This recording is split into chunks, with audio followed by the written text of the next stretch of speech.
Hey guys, sorry I've been posting. I've been grinding really hard to get this video out for you guys, and I want to help everybody out in getting further. So I'm going to be posting up here all 4 of our teams.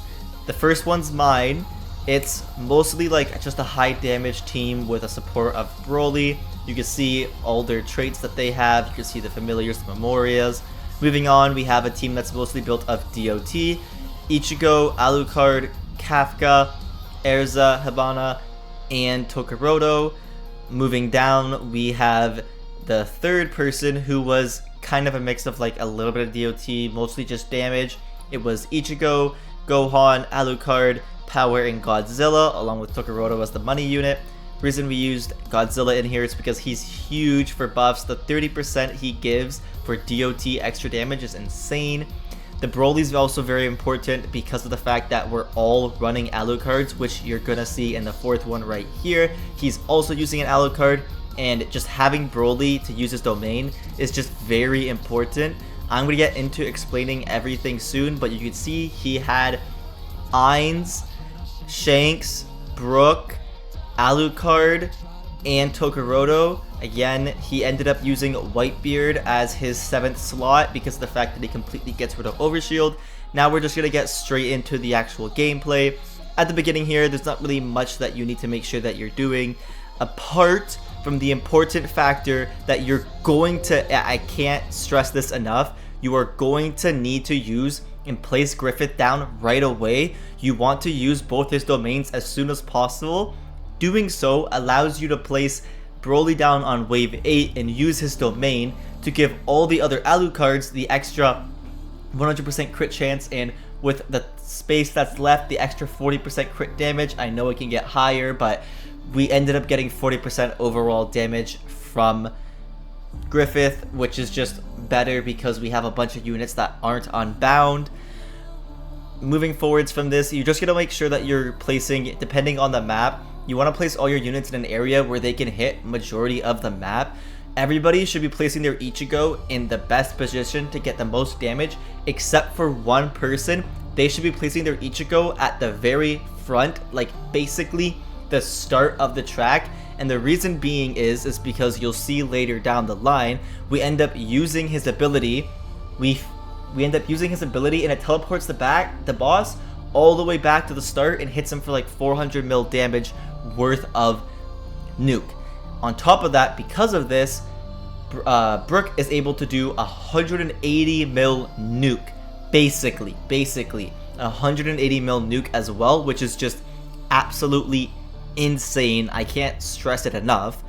Also, depending on the map, you're gonna want to prioritize certain units. If you're using my team, which you're seeing here on the screen, the units you want to prioritize upgrading is going to be Ichigo, because I was the one who was using the ability. Then you're going to want to get Alucard. After that, I'd recommend fully upgrading Gohan, as he's a very high damage unit. It's a very big necessity, but if you have a bunch of extra money, you should wait for Broly to have his 0.55 cost reduction, where you can fully upgrade him, especially if you have a jack of all trades. And then finally, Denji, if you can upgrade him, that'd be great. You could also, depending on how your team is and how you're doing, if you think you don't need to upgrade Gohan and he doesn't need to be there in order to kill wave 10, you could prioritize upgrading Broly and Alucard. And you can end up just waiting to use Ichigo's ability, because all the other Gohans on the map are gonna end up fully upgrading and changing over to Trunks anyways. But just if you have the extra money, you might as well upgrade him sooner, just because of the fact that it helps with killing the boss quicker. Other than that, you need to make sure that whoever's using Ainz ends up placing Whitebeard, especially if there's Overshield on the bosses. It completely wipes it out. Not dealing with that extra 8 bill Overshield is absolutely insane. I can't stress it enough. And with the Ainz, you're going to be doing a Passion Spell as well. The Passion Spell is really important because of the fact that it gives everybody damage, range, and a cost reduction, which just makes maps like Shibuya Station, or like we were using, or Namek, it makes it way easier because you have that little bit extra money to spend. I've only been talking for about 5 minutes, and the video is about 9.5 minutes long. So now that I've basically explained everything that you guys need to know, I'm just going to be explaining why it's important for every unit that we were using. So for Alucard, with having 4 Alucards, it's very important to have a Broly because he guarantees that they're going to crit basically every hit, because of the fact he increases the crit chance to 105%. After that fact, any crit chance that is increased past 100 is then changed over to crit damage for Broly. The rest of the units, after getting the 100%, it ends up being, I believe it's 10% per wave of extra crit damage that ends up going to the units. Okay, this just makes Alucard absolutely broken because of the fact that his bleeding is now able to crit, which makes him do a ridiculous amount of damage. Moving forwards, with the Ichigos, they're also very important that you do not use the ability right away. Reason being is because the ability, first of all, only fully upgrades one person's guy, and it could end up being the person who uses the ability anyways. I know it's very tempting to just place Ichigo and Gohan afterwards, let the ability go and fully upgrade them, but it's not worth it, especially if you get a boss like Toji on this map, where he's able to run basically past everything, not getting stunned at all, but he still gets pulled with Ichigo's ability. To my knowledge, there's no boss that doesn't have this happen to them.